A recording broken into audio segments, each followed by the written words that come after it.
Hello and welcome everyone to the Car Sim and Race Driver Show. Well, it's a special topic. It's really not really the Car Sim and Race Driver Show. It is a special review with our good friend Colin from Digital Car Culture. How are you doing, Colin? Yeah, I'm doing great. Sound effects. You definitely need some sound effects. Yeah, I'm doing great, man. I'm doing great. How are you? You good? I'm very well indeed, and it's great to see you because I know that your magazine is getting bigger and there's lots of great stuff in it, and we'll be telling everyone of what they need to be looking out for, and if they're not already subscribed to it, they're missing out. So we'll need to get that all sorted. But yeah, so tell me, you've just released a new edition. Was it last Saturday? So yeah, last Saturday it was a little bit late. It was a little bit late, but that is because. I mean, this is a hobbyist fanzine, I guess, and the kids' Whit Week got in the way. So I've been away for a few days. I was a little behind. Yeah, I was a little bit behind on the release date. But yes, it dropped last Saturday. So anybody who's on our Discord or any of the socials, or as you said, subscribed, you should have had a link made accessible to you over that last week. And if not, I'll be trying to bombard people with links in the coming week through Reddit and GT Planet and all that kind of jazz. So yes, issue 7 is out now. It's that's the 8th issue, including our concept. So yeah, this is a thing, Hugh. Still doing it. Still here. Still doing it. And you've also been doing some race nights as well. I remember seeing a link for a Friday night race night that you were doing recently. Yeah, I was wondering why you weren't in it. If I'm honest, Hugh. I think this will be right up your alley. It's GT Sport. Yeah, so you're a GT Sport fan. I will try it. To be fair, I will try it because I saw the thing and I thought, oh, that would be the thing. Because I think it was about 7 o'clock, wasn't it? You're trying to do it yeah. We're going to do it once a month, around launch. Probably it's a week after we've launched an issue, so we can advertise the issue that's coming out. So the issue can advertise the event. Sorry, it's on GT Sport. It's themed. It's wrestling themed because we do have a belt. I've got props. I do a show and tell here. Do a show and tell. I've got. Hopefully, I'm not knocking too much stuff out. We've got a belt. Oh, fantastic! That's wow. And look, it lights up. And that's brilliant. How good's that? How good's that? So it's wrestling. It's wrestling themed. Each month, we're doing an event that has a theme in itself. So we've done one which was King of the Ring, and that was a race around the Red Bull Ring. So it was 5 races of 5 laps, reverse grid. Every position gets points, so you should always be fighting and battling.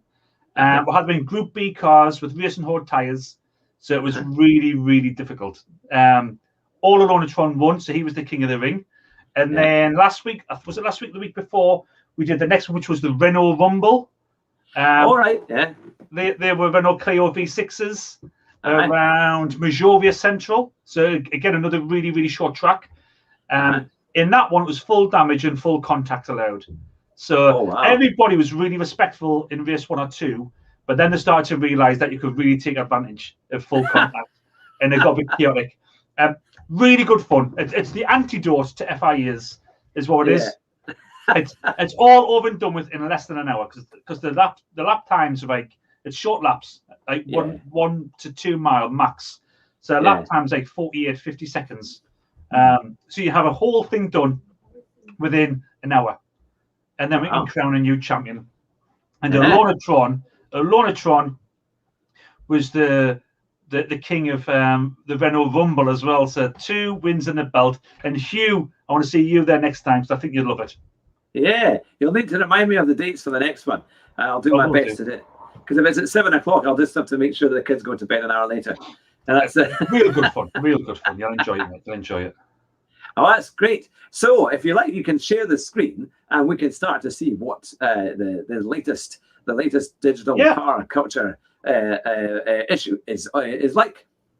Cool. We will do. I'll share the screen. I can see it now. There we go. I'll add that to the stream if it's ready. There we go. They are fantastic. It looks good. And the McLaren.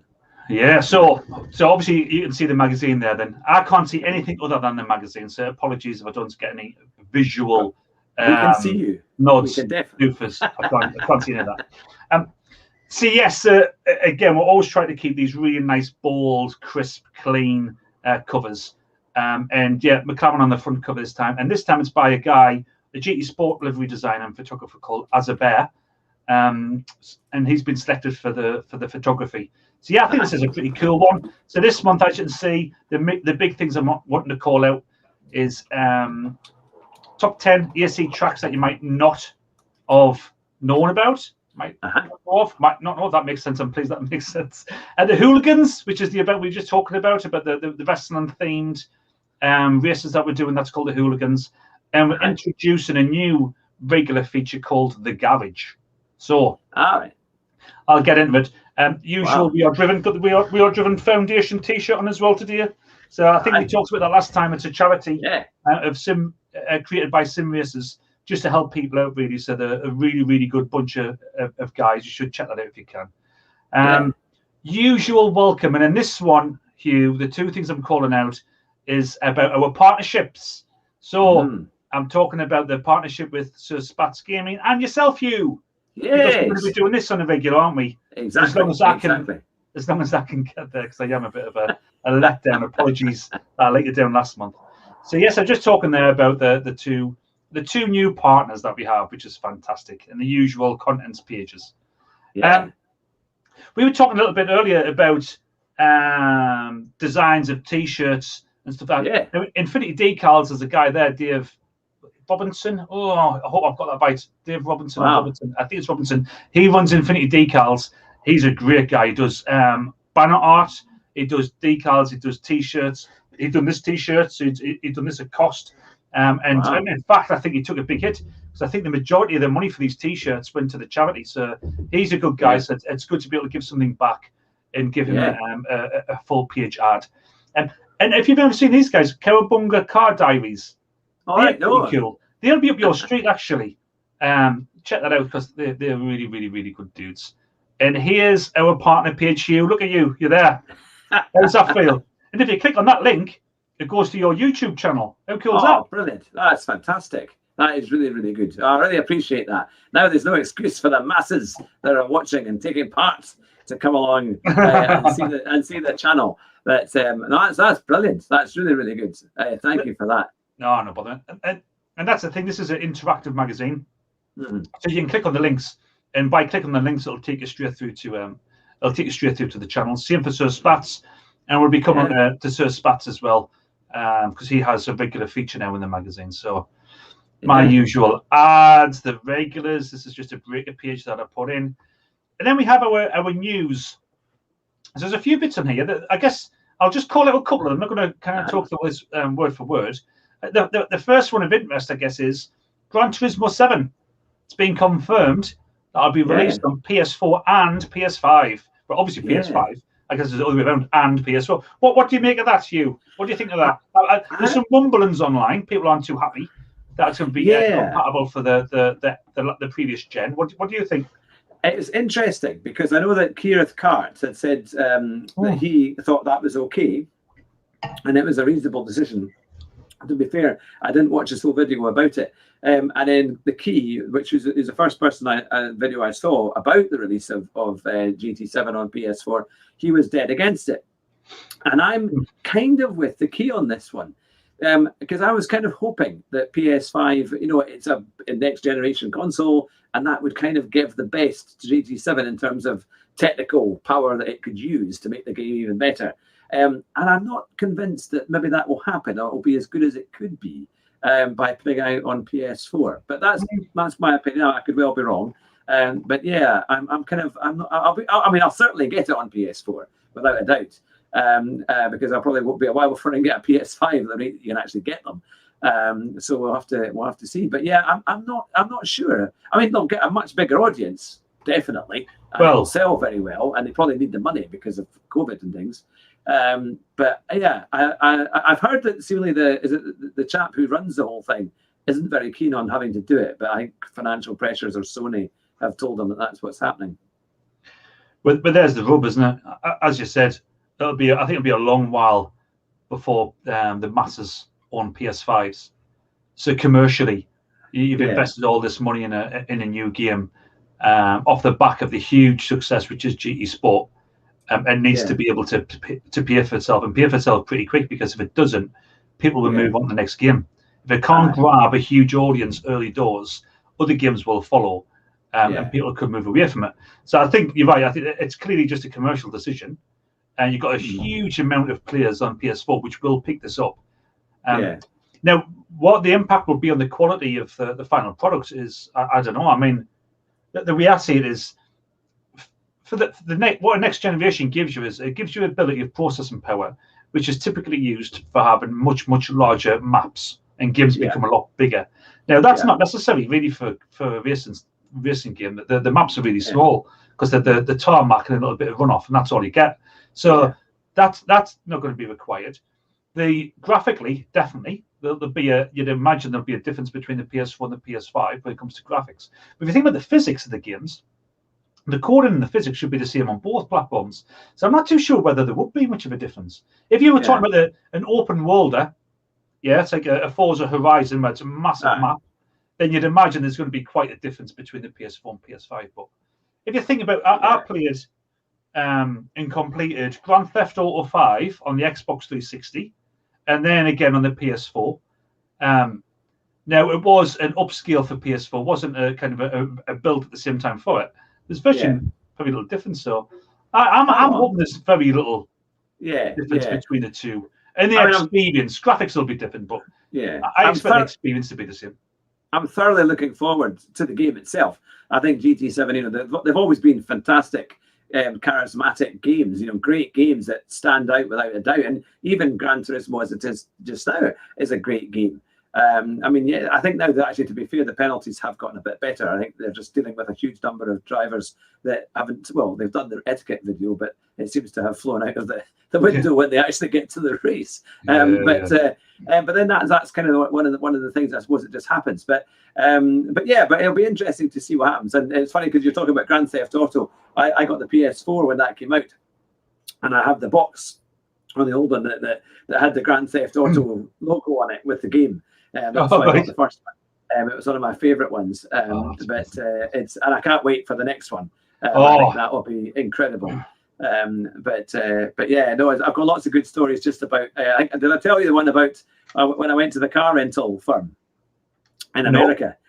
When first time we were in Orlando with the family, and we'd been waiting for ages to get the car, and we were absolutely desperate. It was late at night. We'd been up for about 24 hours just about.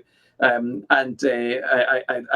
guy said, "Oh, have you ever driven in Orlando before?" And I said, "No, but I've played lots of Grand Theft Auto, so I'm pretty convinced I know how to drive." He almost took the keys away from me. It was like I should have doubled your deposit.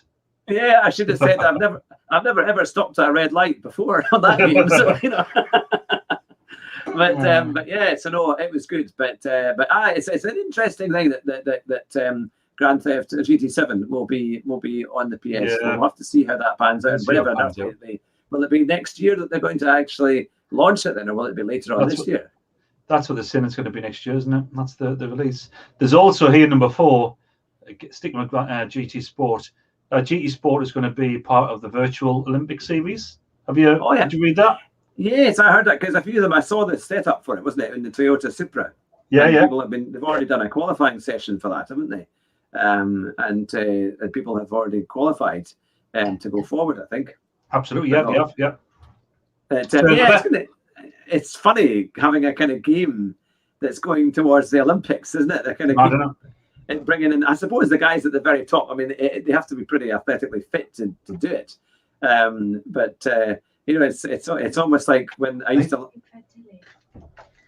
When Scotland used to play when in the not in the Olympic Games but in the other one, the Winter Olympics, they had no, it wasn't the Winter Olympics, it's the Commonwealth Games, and they had it in Glasgow a few years ago, and the Scotland team, and being I'm a Scotsman, they had it wasn't ice hockey, it was the curling team, and the curling team had done quite well. But the funny thing was when you launched the curling team and they were on their break, they were all outside smoking cigarettes. And you're like, only in Scotland will you get like a Commonwealth Games team that smoke like this, and they have beer bellies. It was this brilliant. So I thought it was like almost like as if darts are going to be in the Commonwealth Games next. But well, give it time.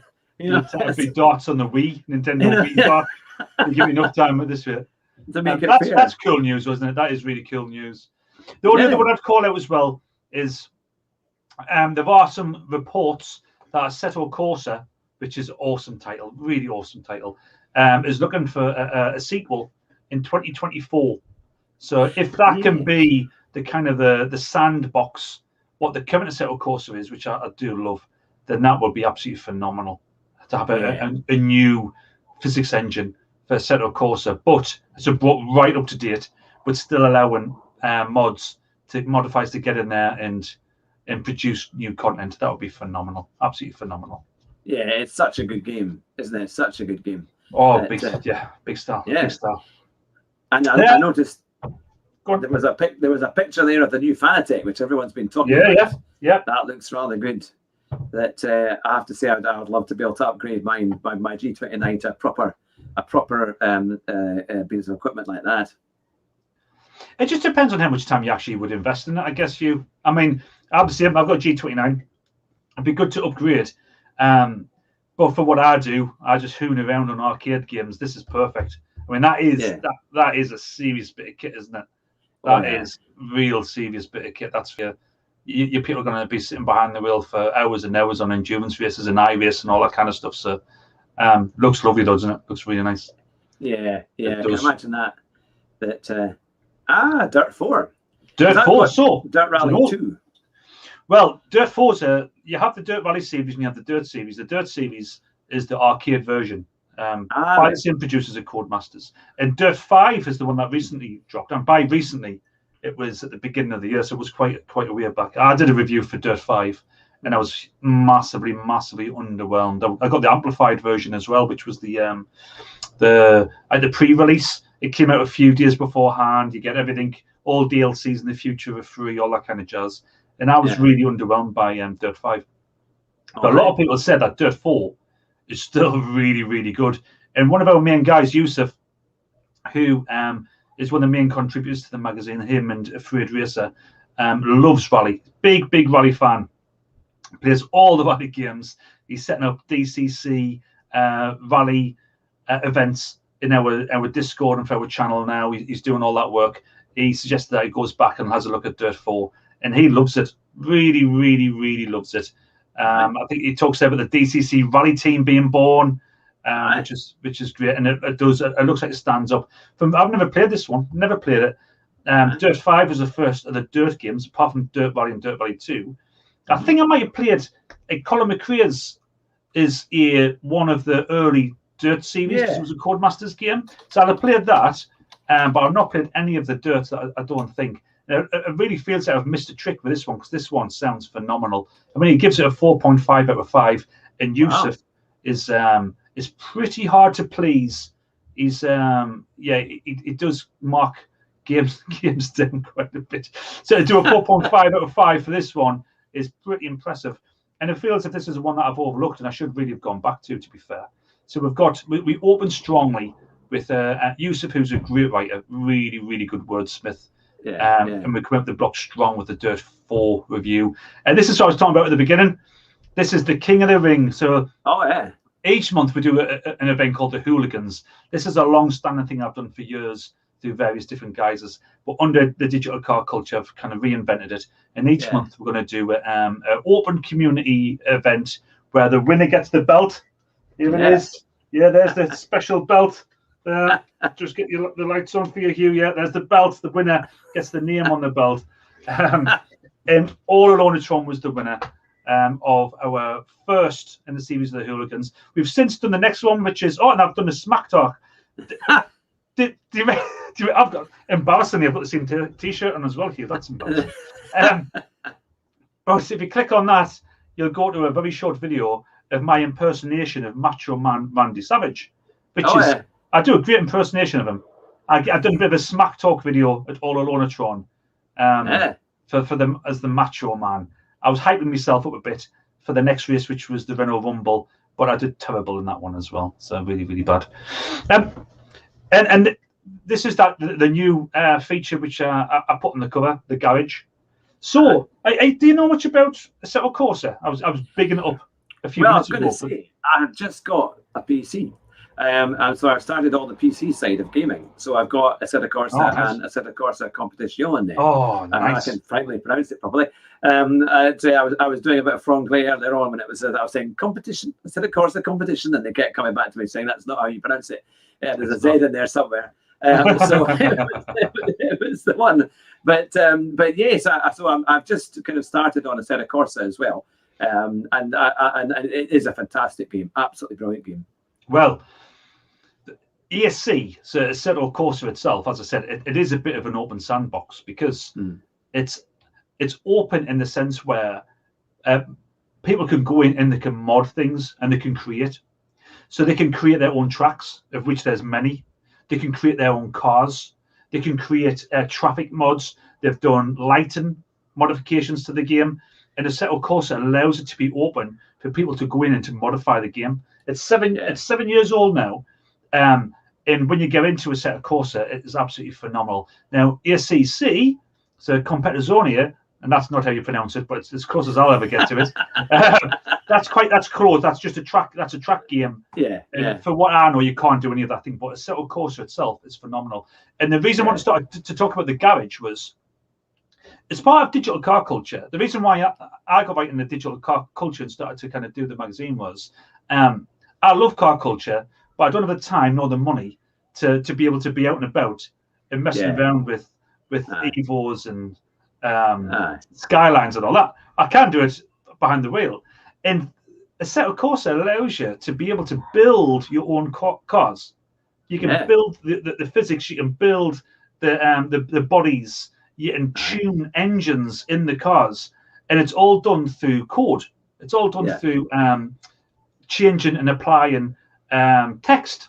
I haven't got invited. I don't understand it yet, but I know it happens, and I've started to reach out and say, right, well, you can tune a car in the digital world, in the digital realm, as you can in the real world. In the Assetto Corsa, you can. So I've started to kind of reach out to a few of the guys, and this first one, I got in touch with Big Hagster. So this is linked through the Sir Spats Gaming community and through his Discord. And this guy came up and says, "Yeah, I know a little bit about it. I'll tell you about it." So this is the first thing we've done. So I asked about drift tuning, and he told us about what you can tune and why you tune, what you should be looking at the tuning, and what he does personally. And it just, even just these couple of pages and the kind of brief discussion I've had with Big Hagster, it's really made us feel as if there's something here. There's something in the kind of the darker art of creating cars, tuning cars, swapping cars, which is really, really interesting. And I'm going to really be pushing on the garage. There's a group of guys called Hush as well, and they have created a set of drift cars. There's Nissans, BMWs, there's all kinds, and they've released them as a pack. And this is stuff where they've actually built the physics of them from other people. It's all kind of on the shoulders of great men and all that kind of stuff. But they've taken them, they've tweaked them, and they've packaged them together, and then they've released them back in the community for free for modified cars, for modified tracks. And there's just something special about it, Hugh, that I really, really love. And that's something I really want to bring to an audience who won't know anything about it.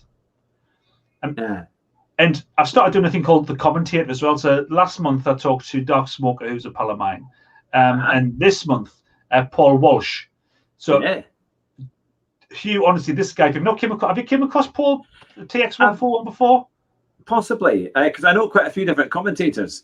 I've interviewed one or two. I'll need to let them know, actually, about you, because if you want to speak to them as well, I'm sure they'd be up for it. Please, yeah. Because commentary, it's really kind of... It doesn't get the kind of the plaudits that it deserves. So when you're watching some of the league racing, and it doesn't matter on any level of the league racing, what makes a difference is a commentator who injects the additional kind of action and spice into it. That's what keeps you watching.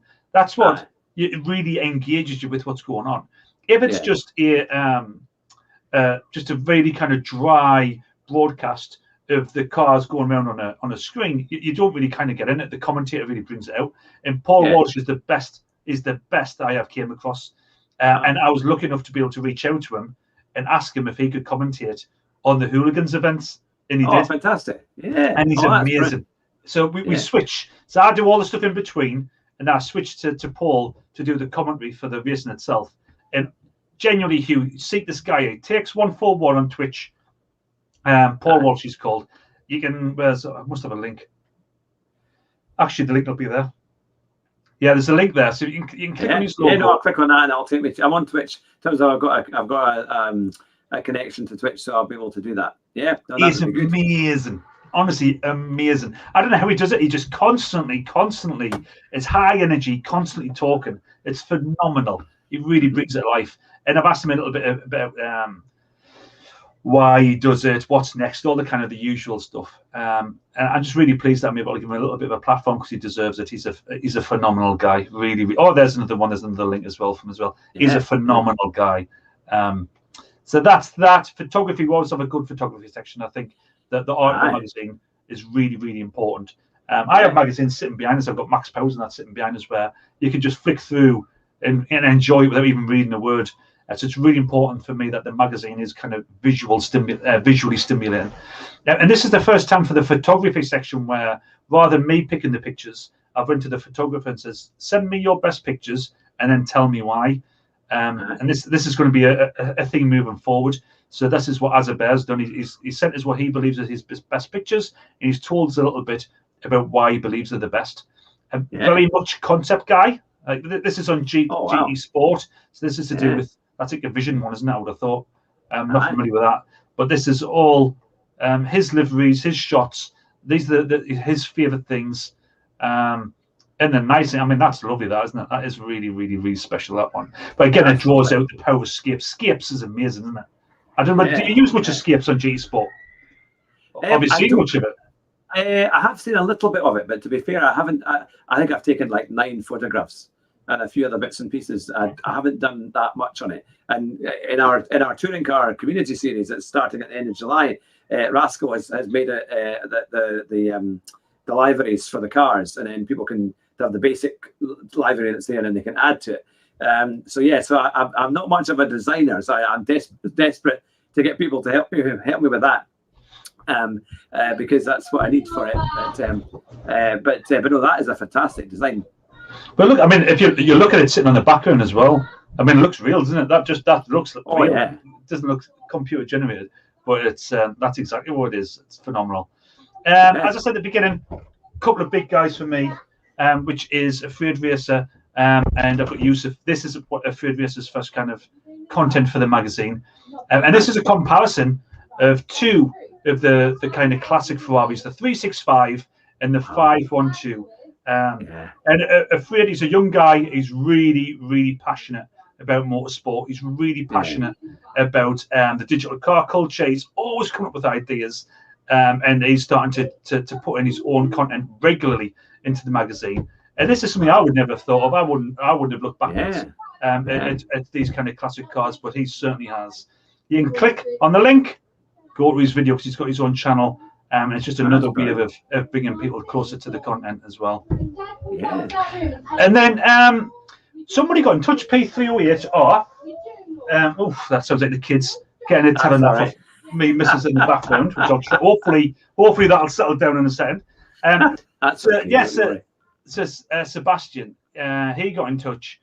And just this is the great thing about the magazine. People do get in touch and say, can I do something with the content? Is he being in the back? Yes. So they get in touch around the content, and they say, "Can I help? Can I get involved? Is there anything I can do?" And this is what P308R did. He's a huge Peugeot fan. He says, "Can I write something for the magazine?" I said, "Yeah, of course." We started doing a thing called the Celebration series, where we look at a particular model of car, and we look at it in real life, and we look at how it's represented in the digital world as well. And P308R, or Sebastian, I prefer his real name than that. He looked at 205, and it's a phenomenal phenomenal read. He's clearly a massive passionate fan of Peugeots, and the read is absolutely phenomenal. Really done his homework on the 205, and this is just great content.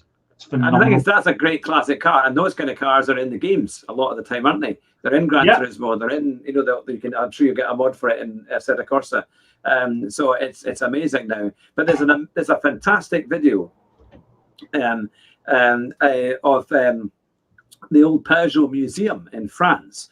And what they do is, it was the factory where they kept the cars had been closed for a while, and I think they were keeping some of the old cars in there. And somebody managed to get in and take a video of everything that was in there, and they had the whole history of Peugeot. But they had all these untouched Peugeot rally cars, and all the kind of amazing touring cars and everything. And I thought it was just, you get it on YouTube if you go like Peugeot factory, Peugeot kind of like racing factory barn finder kind of thing on YouTube. It should bring it up. And it is some of the stuff's quite funny because it's ancient, 1930s, 40s stuff like the Pope Mobile and all sorts of different cars. There was a Peugeot, but then in there's a whole bunch of rally cars and incredible stuff. That would be super. Check that out. I will have to check that out. But you're right. I mean, you do find in any rally game, you're gonna find a Peugeot 205. That's without a doubt. Readers' pictures.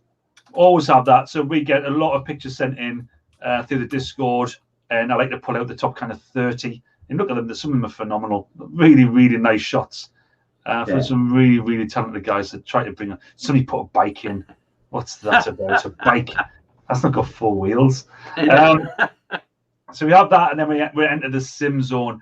As I said, another partner of ours is Sir Spats Game, and Sir Spats is a big Assetto Corsa video content creator on YouTube. He's really grown very, very fast. He's into his mods, and what we're doing is we're selecting some of the content that he's doing each week. He's doing 3 videos a week, but we're selecting something which will be ideal for our audience, and then we're bringing that video through to the magazine. And then this one is 10 tracks that you might not have played of. And for this, Goodwood, obviously, Bicker Nicky, never heard of that, if I'm honest. Luca Ring, I hadn't heard that one either. No. Saxon Ring, I think I'd heard of Saxon Ring. But these are underserved tracks on the Assetto Corsa that you can download. Again, I think the video Caesar Spats Gaming his content is absolutely phenomenal, and we'll be having him in every month now for that. And I've just seen there's on one of my pages there, 10 tracks you might not have. There's a few words missing from that sentence. It shows that the proofreading that we do is missed out a bit on that one. We'll have to go in and change all this live, which is the good news. That's the good news. I can update that live.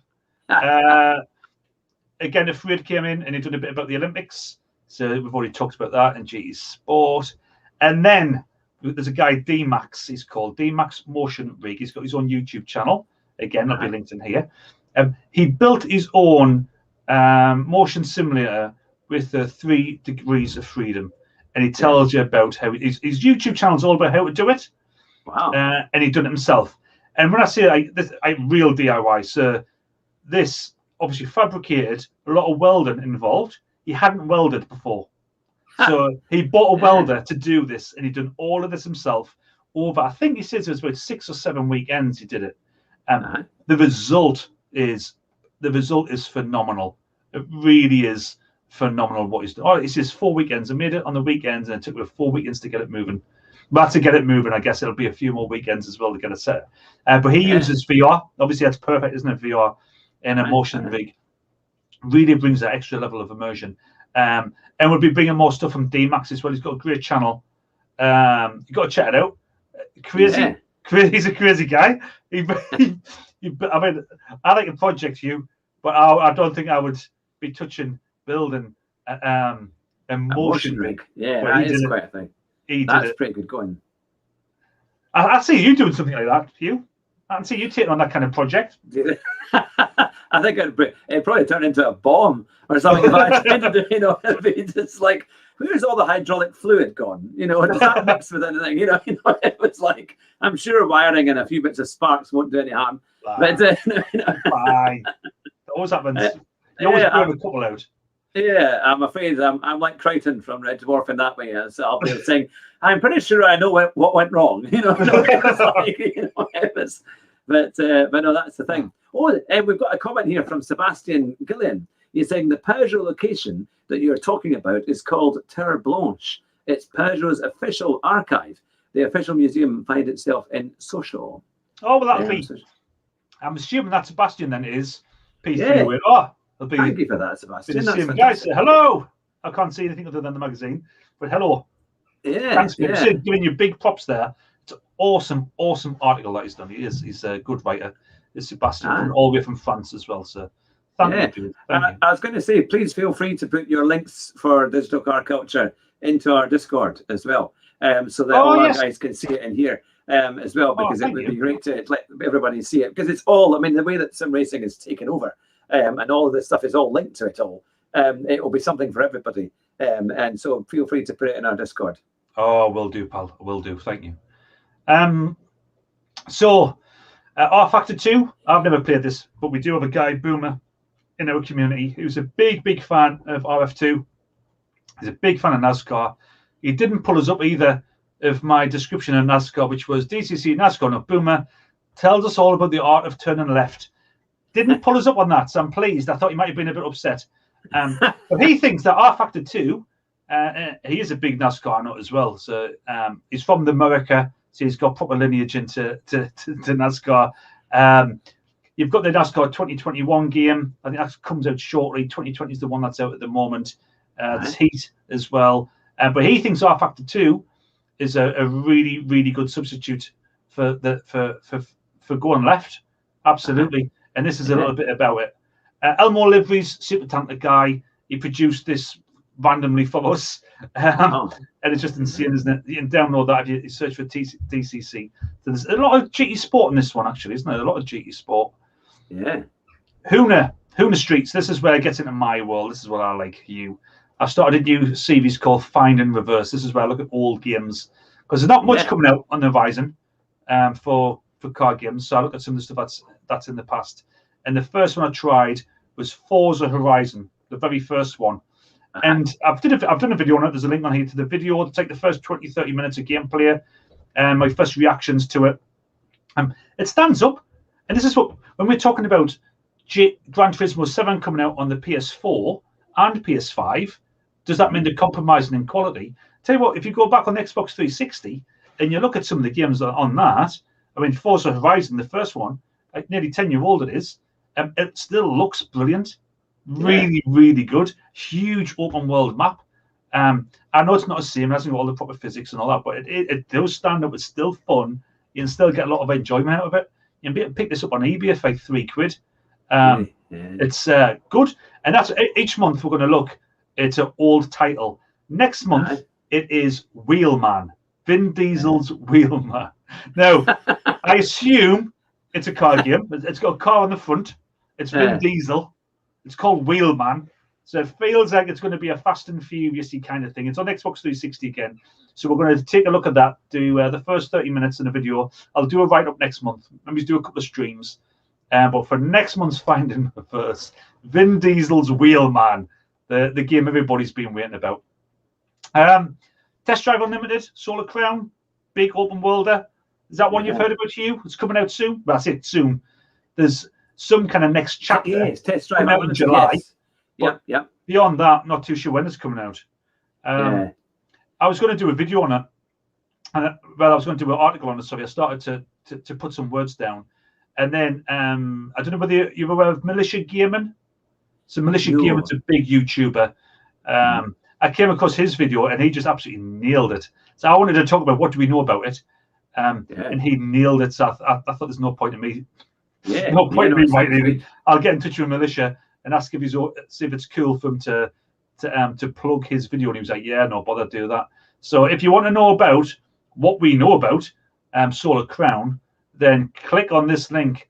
It'll take you, I think it's about a 20-minute video, and it covers all those things. It covers the car list we know about, the game modes, platforms, what the engine's going to be. The only thing we don't really know is the release date. But But it's a brilliant video. He's a good guy, Militia. He's a good guy. We'll see probably a little bit more of him in the future. Yeah. We've started to cover mobile games as well. And that's because sometimes, don't tell anybody, Hugh, but between meetings when I'm at work, and now and again stick on my phone and play a few card games, especially if the meeting's a bit boring. So we started to look at some of the best games. And Project Cars, I wasn't really aware of this. I'm not too sure. Was I aware? I don't think I was aware of this until a friend pulled it out. But Project Cars has got a mobile game called Go. And apparently it's pretty damn good. Yeah, if it's based on the first one, it will be. Yeah. Because the first Project Cars game was excellent. He says it's pretty cool. I've been playing the FR Legends, which is a drift game. That's brilliant. It's like a cartoony drift game, but the physics are really cool. But this is the next one for me to try. Project Cars Go. Definitely want to look at. Now, this is a bit of a strange one. So this is definitely the digital world, though, right? But this is, there's a guy on Instagram that I've been pals with for the last year or more called Line Rock Customs. And he builds 1/24th scale drift cars. So I've got one, and I've got one. He got me to get one, and it's brilliant. Mine is a Mark II Escort RS 1800. Oh, yeah. You see that? Yeah. I can't see if I can see, but that's my little attempt. But you buy a little drift car, it's digital, so that does still qualify for the magazine, I'm saying to you. And then bought a kit. So you buy a Airfix kit. I bought mine. What's mine? Is it a Tulare? So it's a model kit. I just built the top off, and mine just clips on with magnets. But I was inspired by Line Rock, and this is he's just such a cool guy, so committed. So he has loads of these little drift cars, these 1/24th scale. So they're only that big. Yeah. He buys. So here's a VW Golf Mark 1, an Airfix kit. He's bought. Then there's another guy who does the body kits for them, who does 3D prints body kits at 1/24th scale for Golf Mark 1s. Dips them. And this is like a little garage. He's built these little garages. Amazing, isn't it? And if you look at the background, it's on the next screen. This is his loft. Look at that. Wow. Massive drift. And I've been seeing him get into video and do videos. He does loads of little short ones on Instagram. But the quality of his stuff is phenomenal. That's a Lancia Integrale, isn't it? See the Porsches. Is that the 190? Mercedes. Yeah. It's Line Rock Customs. I think it's a bit of a cop out, but it is digital transmission, and I think it's amazing. So I've had to bring him in, and I'll be doing a lot more with this stuff because it is so good, so much fun, and I've enjoyed mine. I love my little car. And then the last thing we've got in the magazine is we started to do some movie reviews. Last month we looked at a movie called Asphalt Burning, which is on Netflix, and that one was pretty decent. It was pretty fun. So we watched that. Then for this month, I says, "Oh, this looks good." The Fast and the Fierce. They're by good. My definition of good is a bit different than other people's. By good, I mean crap, but fun. Do you know what I mean? Like, not good, but entertaining. So I says, let's all watch Fast and Fierce, because you look at the cover. Look at that. That looks like it's a Fast and Furious knockoff, doesn't it? Yeah, it does. It does, definitely. Now, I never watched it, but Yusuf did, and he done this review. And basically, there's no cars in it. There's nothing to do with cars. Something happens on a plane. It's really bad. 0.25 out of 5. Will I live that down? I'm not too sure. I'll have to pick a better movie for this month.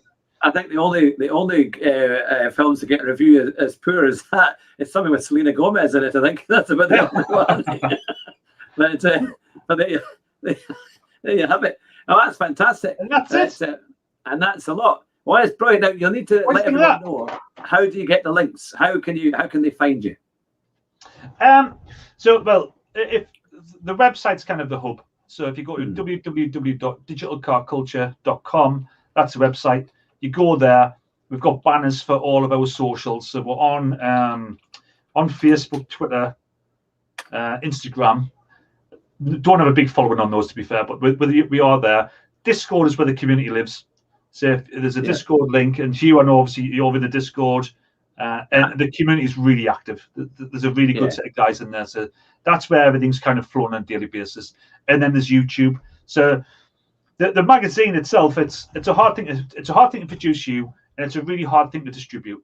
And I had a chat today. There was an old magazine. I say old, it wasn't that old, but there was a magazine on the shelves called Sim Racer. It was took out of publication in 2016, and it was by a production company called Elsden Production. No, that's not right.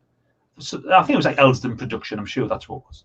Anyway, I've been kind of thinking, like, how do we take this magazine further? It's digital. It's free. It should be getting millions. In my view is there should be millions of people reading this because it's free and it's decent quality. But it's kind of, what does it need to get out to more people around? Does it need more marketing? Is it impossible to do this via just socials? Is it about, and I think it is, to be fair, is it about linking it in with more stuff, the community, with the events, with YouTube and videos and streams? Is the magazine not the centre? Is the magazine just an offshoot of the community, which is the centre?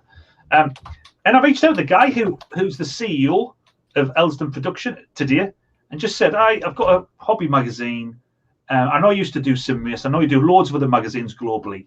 Can I pick your brains? And I just now and again I do it. I just throw these messages out to people with zero expectation that anybody will ever return. Just say, can we have a chat? And within minutes, he came back and says, here's my number. And he just gives us his phone number. So I rang him through the CEO and says, I just want to talk to you about it. And we were on the call for about 30 minutes today. He was telling us all about the magazine industry, what you need to get up and running, how much it's going to cost, what to expect. And he gave us some really good insight as to why they pulled Sim Racer. And his insight basically was that the Sim Racer magazine, although it was making a lot of money through advertising, it was not getting the readership. And he said the worst part of it was that the digital magazine that they had was getting the lowest readers. Nobody wanted to read it digitally.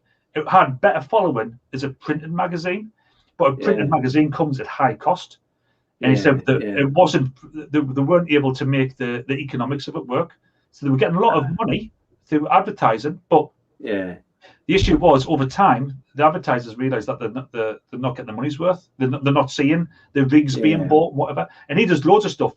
So that was 5 years ago. So I put it to him, things have changed though now. 5 years on, sim racing is huge. The pandemic has created a big bubble for sim racing. Sim racing's actually on TV.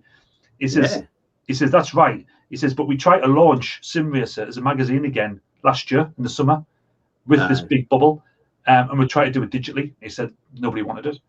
So you think about what's the next steps for the magazine. There's a level that we need to keep this magazine at.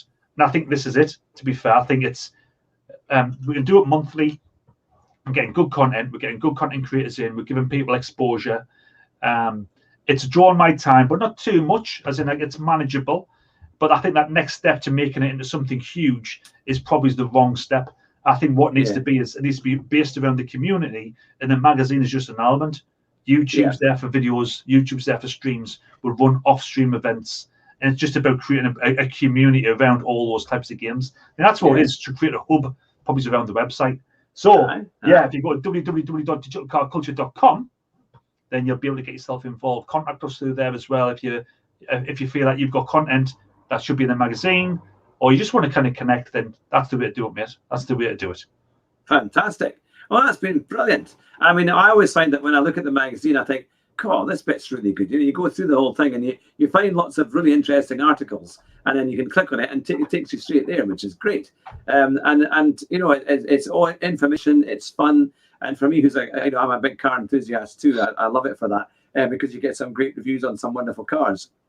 And it's a nice community as well, with people helping each other and coming forward with some great designs and just wonderful ideas for how things work in the games, or even like we saw with those amazing drift cars, which are fantastic. It's got a boyhood dream come true, actually, that kind of stuff, isn't it? You had that when you were 6 or 7 growing up. That would have been incredible. Absolutely. You know, but I'm 42, Hugh, and I'm loving it. Yeah. No, absolutely. No, it's fantastic. Well, that's phenomenal. Well, we'll call it a night for that, but stay on the line, Colin. But you've been watching a special digital car culture review, and we do these at least once a month. And make sure you watch them because they are great fun, and you'll always find something that you thought, oh, I need to have a look at that. Because as you say, you'll see new games and existing sim racing games that maybe you've not played before, things you haven't seen that are available on Assetto Corsa. So there's lots of good stuff in the magazine that we can all learn something about. But Colin, it's been fantastic again to have you on the show. Thank you, pal. We'll get another one booked in for next month for the next release of the magazine. Absolutely, Excellent. dude. Thank you, man. Thank you. Take care, everyone. Thank you very much for watching. Cheers. And drive fast and try not to crash. Bye just now.